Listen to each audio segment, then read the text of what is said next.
부활절 설교 준비할 때마다 고민인 게 부활절 유머를 뭘 해야 되나. 책자도 없고 인터넷 아무리 찾아봐도 읽어봐도 너무 진지한 유머들만 많이 있어가지고 설교 준비하는 시간보다 유머 찾는 시간이 더 많이 걸렸습니다.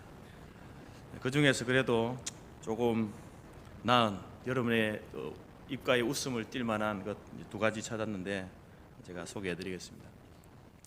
이 세상에 가장 소중한 것이 세 가지 있다. 소중한 금이 세 가지 있다. 이렇게 말하죠. 황금, 소금, 지금. 그래서 한 남편이 이걸 알은 거예요. 이야, 이런 말이 있구나. 너무 좋아가지고 아내에게 알려줘야지. 문자를 보냈습니다. 여보, 그거 알아? 이 세상에 소중한 금이 세 가지가 있대. 황금, 소금, 지금. 딱 문자를 보냈습니다. 조금 있다가 아내에게서 이제 답장이 왔는데 현금, 지금, 입금, 아니면 죽음 이렇게 온 거예요. 그래서 남편이 조금 후에 다시 답장을 보냈습니다. 방금, 쬐끔, 입금. 너무 돈 좋아하지 마세요. 또 하나는 이제 한 노 부부가 이스라엘을 여행을 갔습니다.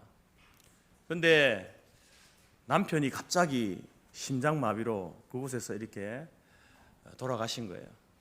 이제 장사를 지내야 되는데 그 지역에 있는 이제 장의사를 불러가지고 어떻게 하면 좋겠는가. 지금 남편이 이렇게 여행 와서 이렇게 됐는데 어떻게 하면 좋겠는가. 이제 자문을 구하니까 두 가지 방법이 있다는 거예요. 첫 번째는 여기에서 지금 이제 이 하나님 약속하신 땅 이스라엘 이 땅에 그냥 묻히는 겁니다. 그러면은 아주 간편하고 한 150달러 정도 있으면은 그렇게 장사를 지낼 수 있습니다. 이렇게 이야기하는 거예요. 두 번째 방법이 있는데 이제 두 번째 방법은 시신을 이 방부 처리해가지고 미국으로 비행기로 이렇게 공수하는 방법인데 굉장히 이제 절차가 복잡하고 시간도 많이 걸리고 또 돈도 한 5,000달러 정도 이렇게 소요된다는 겁니다.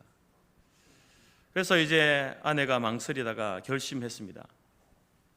비싸더라도 시간이 좀 걸리더라도 비행기로 남편을 이렇게 해서 미국에서 이렇게 장례를 치르고 싶습니다. 이렇게 이야기를 하니까 장의사가 왜 그럴까? 시간도 많이 이렇게 소요되고 비용도 몇십 배나 이렇게 차이 나는데 왜 그럴까 하고 물었습니다. 왜 그렇게 하려고 합니까? 그러자 아내가 이야기합니다. 만약에 우리 남편이 이 이스라엘 땅에 묻히게 되면은 옛날 그 사람처럼 부활할까 봐 걱정이 됩니다. 무슨 말인지 모르겠습니까? 남편들이 잘 해야 됩니다. 잘 하셔야 됩니다. 그리고 또 우리가 염려할 것 없는 뭐 여기 묻히나 저기 묻히나 상관없다라는 사실을 여러분 꼭 기억하시기 바랍니다. 집에 가셔서 다시 생각해보고 웃으시기 바라고요. 영국에 이제 설교입니다. 영국에 한 야심찬 영웅이 있었는데 이분이 이제 역사를 공부하고 이렇게 종교에 대해서 이렇게 공부하다가 나도 정말 이 세계에 정말 알릴 만한 오랫동안 지속될 만한 그러한 종교 하나를 만들어야 되겠다 이런 생각을 갖게 된 겁니다. 그래가지고 이제 목사님을 찾아가서 목사님 저도 예수님처럼 종교 하나를 만들어 가지고 사람들을 이렇게 좀 이렇게 바른 길로 인도하는 그런 일을 하고 싶습니다 하고 하니까 이 목사님이 고민을 하더니 이야기를 하는 겁니다. 한 가지 방법이 있습니다. 이야기하는 거예요.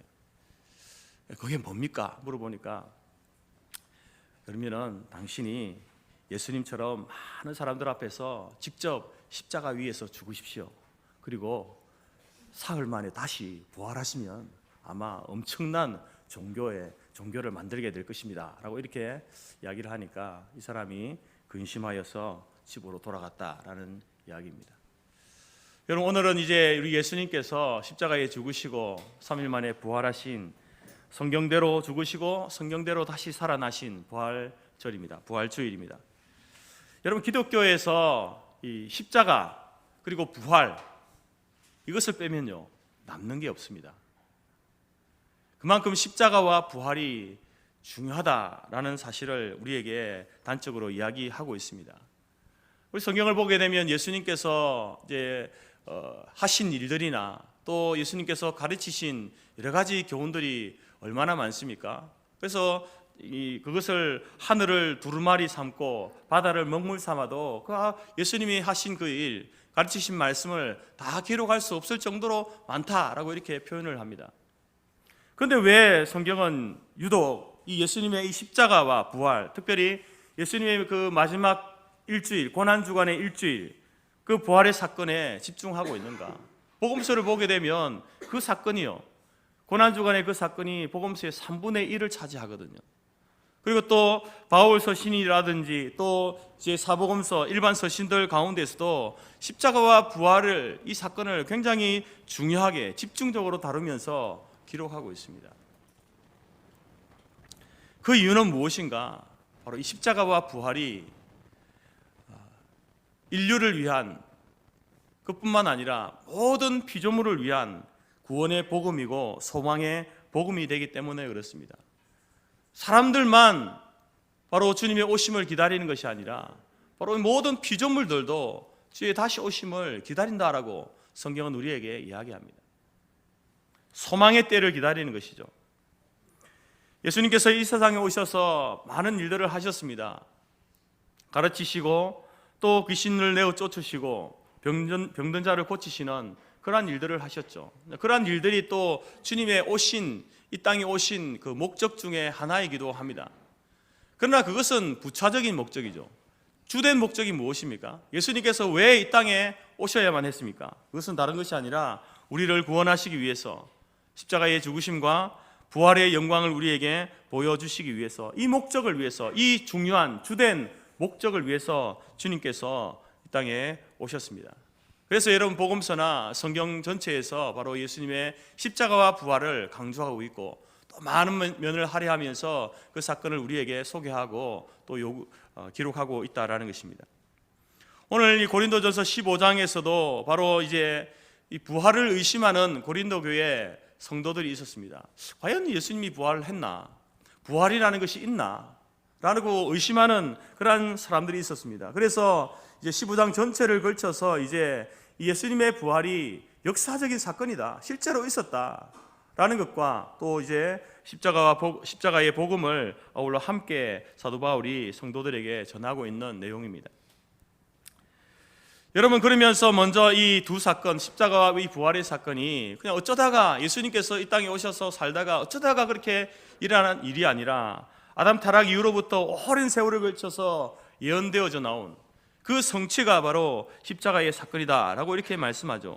3절 4절에 내가 받은 것을 먼저 너희에게 전하였노니 이는 성경대로 그리스도께서 우리 죄를 위해서 죽으시고 장사 지낸 바 되셨다가 성경대로 사흘 만에 다시 살아나셨다. 바로 예수님께서 성경대로 그 예언의, 선지자의 예언대로, 그러니까 그 예언은 하나님으로부터 왔으니까 하나님의 그 계획 가운데에 예수님께서 이 땅에 오셨고 그리고 십자가에 죽으시고 사흘 만에 다시 부활하셨다라고 이렇게 이야기합니다. 소위 이것을 우리는 십자가의 복음, 부활의 복음이다라고 이렇게 이야기하는 것이죠. 여러분, 십자가의 사건과 예수님의 부활의 사건이 왜 복음 중에 복음이 됩니까? 누차 저는 여러분들에게 말씀드립니다. 이 세상에는 인간이 극복할 수 없는 절대 절망 두 가지가 있다. 하나는 죄라는 문제이고 하나는 죽음이라는 이 문제이다. 사람들은 이 죄의 문제와 죽음의 문제를 해결해 보기 위해서 예로부터 수많은 노력들을 해왔습니다. 그래서 이제 많이 배우면, 교육을 많이 시키면은 사람들이 죄를 짓는 그런 어떤 그 뜻들이 적어질 것이다. 점점 사람들이 이렇게 교화되어져 가면은 사람들이 이제 도덕적인 의식을 가지고 인식을 가지고 살게 되면 그런 흉악범들이 사라지고 세상이 좀 더 살기 좋은 그런 세상으로 변할 것이다 라고 생각했습니다. 여러 가지 제도들을 만들어서 이제 그 제도를 통해서 사람들을 바른 길로 인도하게 되면은 세상이 그렇게 변할 것이다 라고 생각했습니다. 여러분, 그러나 여러분, 그러한 일들이 실제로 일어났습니까? 교육받지 못한 시대의 사람들은 몰라서 그랬다 칩시다. 여러분, 우리가 역사적으로 이제 세계 역사를 볼 때에 이제 산업혁명이 일어나면서 많은 사람들이 이제 어떤 교육의 수준이 높아지고 또 이제 생활 수준이 높아집니다. 여러 가지 법과 제도들을 통해서 개선하면서 이제 부조리한 것들이 이제 그것을 제재할 수 있는 그런 일들이 생겼습니다. 그래서 사람들은 실제로 이제 이 세상이 이렇게 경제적으로 도덕적으로 새로워지니까 정말 살만한 세상, 좋은 세상이 되겠다라고 생각했습니다. 근데 그러한 꿈이 언제 깨어졌습니까? 바로 세계 1차, 2차 세계대전을 통해서 그 꿈이 완전히 깡그리 무너져 버린 겁니다. 역사를 통해서 분명히 우리가 아는 것은 바로 여러분, 사람들이 어떤 교육을 통하여서 생활 환경을 개선하면서 법을 만들어서 이렇게 하면서 사람들이 그러면 죄의 문제가 사라지게 된다. 또 의학의 기술이 발달하면서 이제 죽음의 문제를 사람들이 극복할 수 있을 것이다 라고 생각했지만 실제로 그렇습니까? 아닙니다. 오늘날 우리가 사는 삶의 형편들을 보십시오. 매일 들려오는 뉴스의 소문들은 어떻게 저런 끔찍한 범죄를 저지를 수 있나 라고 하는 일들이 일어납니다. 엽기적인 사건들이 일어나죠. 여러 종류의 사망 사건들을 요즘은 더 자주 접하는 것 같습니다. 그런 사건들을 보면서 우리는 탄식하고 분노하고 절망을 느끼죠. 같은 사람이지만 그 사람을 보면서 정말 짐승만도 못하다라는 생각을 가지게 된다라는 것입니다. 여러분, 이처럼 사람은 자기 안에 있는 그 죄의 문제를요 스스로 해결할 수 없습니다. 어떤 제도를 만들어서 교육을 많이 시켜서 해결할 수 있느냐? 그럴 수 없다라는 거죠. 이 죽음의 문제를 극복하려고 많은 사람들이 연구를 거쳐서 하지만, 그러나 여러분, 어떻게 사람이 생명을 다시 살려낼 수 있습니까? 생명을 연장시킬 수는 있지만 죽은 생명을 다시 살려낼 수는 없는 것이죠. 그런데 오늘 주님께서는 2000년 전에 바로 십자가의 죽으심으로 우리의 죄의 문제를 해결해 주셨고, 그리고 3일 만에 부활하심으로 죽음의 문제까지 해결해 주시는 놀라운 일들을 우리에게 보여주셨습니다. 이것이 바로 십자가의 사건이고 부활의 사건이다라는 겁니다. 그래서 오늘 고린도전서 15장 이 부활을 믿지 못하는 그 성도들을 향해서 사도 바울은 이렇게 결론적으로 이야기합니다. 사망아, 너의 승리가 어디 있느냐? 사망아, 내가 쏘는 것이 어디 있느냐? 사망이 실패했다는 겁니다. 예수 그리스도께서 바로 십자가의 죽으심과 부활을 통해서 바로 사망을 이기셨다라고 이렇게 말하고 있는 것입니다. 그래서 여러분, 이 십자가와 부활의 신앙을 가진 사람들은요 이제 이 죄에 대한 시각이 달라지는 겁니다. 그리고 또 죽음에 대한 시각이 달라지는 것이죠. 그리스도인들에게 있어서 특권이 있다고 한다면 바로 그 가치관에, 바른 가치관을 가지게 돼요. 성경적인 가치관, 하나님의 눈으로 세상을 바라볼 수 있는 가치관을 가지게 된다라는 것입니다. 죄라고 하는 것, 우리 안에 있는 이 죄의 문제, 죄성의 문제, 우리 스스로의 힘으로는 극복할 수 없지만 바로 주님께서 이 죄를 우리로 하여금 이기게 하셨다. 죽음의 문제, 여러분, 이 죽음이라고 하는 것은 언제나 어느 시대에나 사람들에게 두려움의 대상이었습니다. 점점 죽음이라는 것이 다가오면요 어디에서 생겨나는지 모를 그 두려움이 엄습하게 됩니다. 그런데 예수님께서는 예수님의 부활하심을 통해서 죽음에 바라보는 시각을 바꿔주셨습니다. 죽음은 바로 천국으로 가는 관문이다. 우리의 육체가 땅에 쓰러져 죽어 흙으로 변한다 할지라도 그것으로 끝나는 것이 아니라 그 육체가 다시 예수님의 몸과 같이 부활하여 영광의 부활로 일어나서 영혼과 함께 연합되어지는 그런 영원한 부활을 우리에게 이야기하고 있는 것이 바로 예수 그리스도의 부활이다라는 겁니다. 이것을 믿는 자들은요, 그래서 여러분, 비록 자신의 연약함으로 죄를 범하였을지라도 소망이 있는 것이죠. 왜냐하면 우리의 죄를 하나님께 아뢰을 때에 십자가에 죽으신 예수 그리스도의 그 십자가의 그 사건을 통하여서, 그 능력을 통하여서 여러분, 우리가 다시 죄 용서받게 되어지는, 그 죄를 용서받는 그러한 소망을 갖게 되는 것입니다. 뿐만 아니라 이 죽음의 문제도 이제 우리가 이 죽음을 두려워하고 무서워하는 것이 아니라 오히려 이 죽음을 통하여서 하나님과 영원히 살게 되어지, 우리가 부활의 육신을 갖게 될 그 소망으로 살아가게 되는 그러한 은혜를 우리에게 주신다라는 것입니다. 그래서 사도 바울은 2절에서 이렇게 이야기하죠. 너희가 만일 내가 전한 이 말을 굳게 지키고 헛되이 믿지 아니하였으면 그로 말미암아 구원을 받으리라. 그 죄와 사망의 권세 아래서 그렇게 허덕거리며 살던 인생이 구원을 받게 된다. 죄의 문제를 극복하게 되어지고 죽음의 문제를 두려움으로 나가는 것이 아니라 참된 소망 가운데 살아갈 수 있게 된다라고 말씀하고 있다라는 겁니다. 여러분, 오늘 이 부활주의를 맞이하면서 정말 우리도 온전한 구원을 얻기 위하여서 이 십자가의 복음과 부활의 복음을 의심 없이 받아들이고 믿고 고백하며 십자가의 사람으로 부활의 소망을 가지고 살아가는 저와 여러분이 될 수 있기를 간절히 바랍니다. 앞서 말씀드린 것처럼 고린도 교회 성도들은 늘 중에 부활을 의심하는 사람들이 있었습니다. 이 십자가와 부활을 믿지 못하는 자들을 향해서 바울은 이렇게 이야기하죠. 나는 날마다 죽노라, 이렇게 외칩니다. 아니, 사람이 한 번 죽으면 끝이지 어떻게 날마다 죽을 수 있나, 이렇게 참 모순된 이야기를 한다라고 이렇게 말할 수 있습니다. 나는 날마다 죽노라, 바울의 이 말이 무슨 의미입니까? 그것은 바로 나는 날마다 부활을 경험하기 때문에 날마다 죽을 수 있다라는 그 말입니다. 매일매일 삶에서 죽고 매일매일 부활을 경험한다라고 하는 사도 바울의 외침입니다. 뭐에 대해서 죽는 것입니까? 나는 죄에 대해서 죽는다. 내 안에 살아있는, 여전히 아직까지 뿌리까지 뽑혀지지 못한 그 죄가 순간순간 살아나는 것을 보게 되는 거죠. 그래서 그것이 나를 조정하려고, 주장하려고 할 때에 내가 죄에 대해서 죽는 거예요. 여러분, 죽은 사람이 움직일 수 있습니까? 행동할 수 있습니까?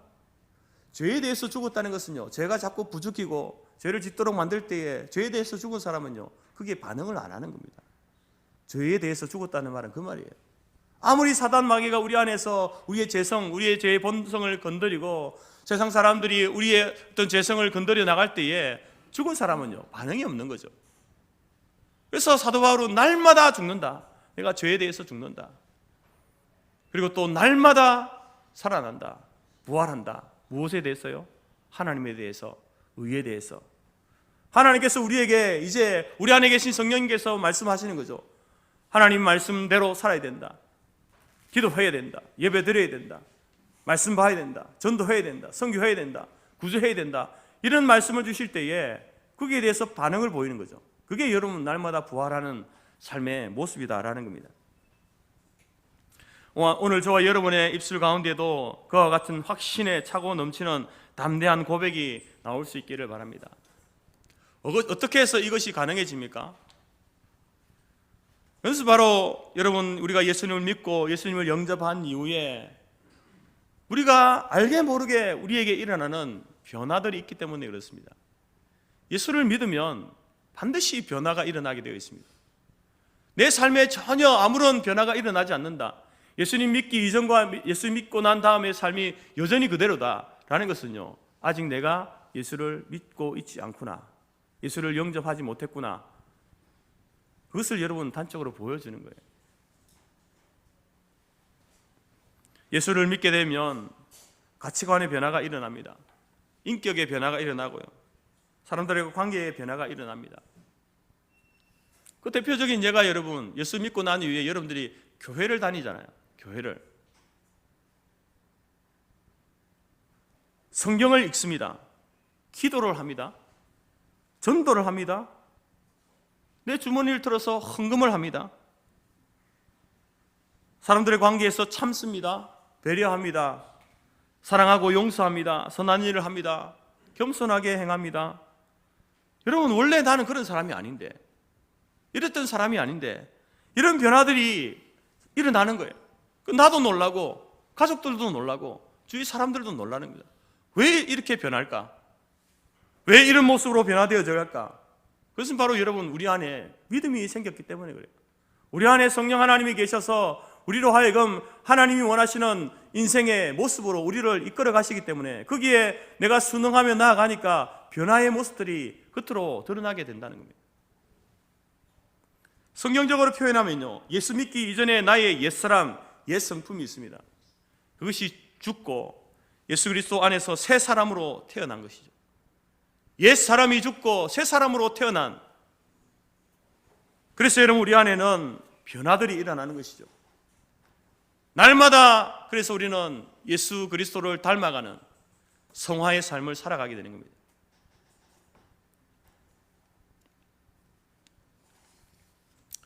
사도 바울은 바로 매일의 삶에서 이것을 경험하는 성도였습니다.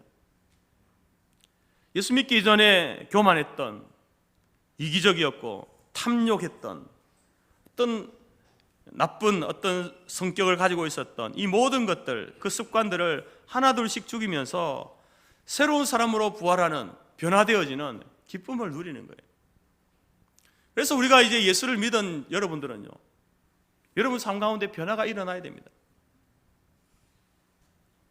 성격의 변화도 일어나야 되고 또 삶의 변화도 일어나야 됩니다. 그 목표 지점이 어디냐? 바울은요, 예수 그리스도라고 이렇게 이야기합니다. 우리가 어느 수준까지 변화되어져 가야 하는가? 예수님과 같은 삶을 살아야 된다. 예수님처럼 변화되어져 가야 된다라고 이렇게 이야기합니다. 그래서 바울은 고린도전서 11장에서 이렇게 말하죠. 내가 그리스도를 본받는 자 된 것 같이 너희는 나를 본받는 자가 되라. 바울은요, 고린도 교회 성도들을 향해서 내가 예수님을 본받는 것 같이 너희는 나를 본받는 자가 되라 이렇게 말합니다. 어떻게 보면 굉장히 교만한 말처럼 들립니다. 자기를 본받으라고? 여러분 이 말이 무슨 말입니까? 바울이 이야기하고 싶은 것은요, 나는 그리스도를 닮아가려고 한다. 나는 날마다 그리스도를 닮아가려고 한다. 내가 예수 그리스도를 닮아가려고 하는 그 모습, 그 삶을 당신들도 닮아가기를 바랍니다. 그 말을 하고 있는 겁니다. 바울을 본받으라는 게 아니고요, 바울이 변화되려고 하는, 예수 그리스도를 닮아가려고 하는 그 삶의 목표, 목적을 가지고 살아가는 것처럼 여러분들도 예수 그리스도를 닮아가려는 그 목적과 목표를 가지고 살아가십시오. 그 말을 하고 있는 겁니다. 여러분 우리는 40일 가까이 사순절을 지켜오면서 또 고난주간 한 주간을 지나오면서 하나님의 사랑이 얼마나 큰 것인가, 그것을 다시 한번 우리가 깊이 묵상했을 줄 압니다. 어느 때보다 많이 십자가를 생각하고 그 십자가가 나에게 어떠한 의미인가에 대해서 여러분들이 많이 또 기도하고 묵상했을 줄 압니다. 그런 사람이라면 이제 하나님의 은혜가 정말 큰 것이구나, 놀라운 것이구나, 정말 그것을 어떻게 해서 내가 그 은혜와 그 사랑을 갚을 것인가, 도무지 갚을 길이 없구나라는 사실을 우리가 고백하게 되면서 또 하나의 생각이 뭐냐면은, 이제 나는 어떻게 살아야 되지? 하나님께서 내게 이런 놀라운 은혜를 주셨는데 나는 어떻게 살아야 하나? 그 은혜를 받은 자로서 어떻게 살아야 하나 하는 그러한 이제 고민이 생기는 거죠. 여러분들 그 고민의 해답이 무엇입니까? 예수를 잘 믿고 예수님처럼 살아가는 것, 제자의 삶을 살아가는 것, 자기 자신을 부인하고 자기의 몫의 대인 십자가를 지고 주님을 따라가는 삶, 그것 아니겠습니까? 물론 이 삶은요 쉬운 게 아닙니다. 우리 안에 있는 이 일어나는 죄성을 부인한다는 것은요 쉬운 게 아니죠. 저희의 본성을 거부해야 되는 거죠. 굉장한 노력이 아니고는요, 결단이 아니고는요, 죄의 본성을요 이겨낼 수 없습니다. 그래서 우리는 하나님 앞에 기도해요. 우리 안에 계신 성령님께 기도해야 되는 거예요. 우리 안에 이렇게 스물스물 일어나고 있는 이 죄의 본성을, 이 욕망과 욕정을 하나님, 나의 힘으로는 이겨낼 수 없으니 내 안에 성령님께서 이겨낼 수 있도록 도와주옵소서 기도해야 되는 것이죠. 뿐만 아니라 우리에게 주신 십자가, 그 십자가를 지고 간다는 것, 그 십자가는요 고난의 십자가입니다. 여러분 우리는 십자가를 생각할 때에 예수님께서 부활하셨던 그 영광의 십자가만 생각하는데 영광의 십자가만 있는 게 아닙니다. 그 우리에게 주신 십자가는요 고난의 십자가도 함께 있는 거예요. 그래서 힘든 겁니다. 예수를 믿고 구원받는 것은 쉽지만 믿고 난 이후에 구원받은 자로서 사는 삶은요, 결코 쉽지 않습니다.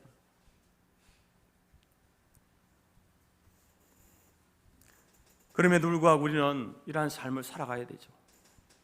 왜요? 그렇게 하라고 우리를 구원해 주셨으니까. 그렇게 살라고 우리에게 새 생명을 주셨기 때문에 그렇게 살아가야 된다는 것입니다. 우리 안에 성령님이 계시면서 우리를 도우실 것입니다. 우리의 인생의 바른 길잡이게 되는 성경 말씀을 통해서 우리에게 가르치실 겁니다. 또한 우리 곁에 우리가 훈련할 수 있는, 그런 것들을 훈련할 수 있는 장소인 교회가 있잖아요. 교회를 통해서 훈련을 받는 거예요. 그리고 또 우리 주변에는 믿음의 동료들이 함께 있지 않습니까? 우리가 때로 쓰러지고 넘어질 때에 우리를 붙잡아 일으켜 줄 수 있는 동료들, 그래 같이 그래도 넘어졌으나 그러나 같이 다시 한번 해봅시다, 위로하고 격려할 수 있는 그런 믿음의 동료들이 있잖아요. 하나님께서 우리에게 주신 것들이 뭐 하라고요? 바로 십자가의 길, 제자의 삶, 예수 그리스도를 닮아가는 이 삶을 살라고. 그래서 저와 여러분들도 오늘 바울처럼 나는 날마다 죽노라, 이런 고백을 하면서 살아야 됩니다.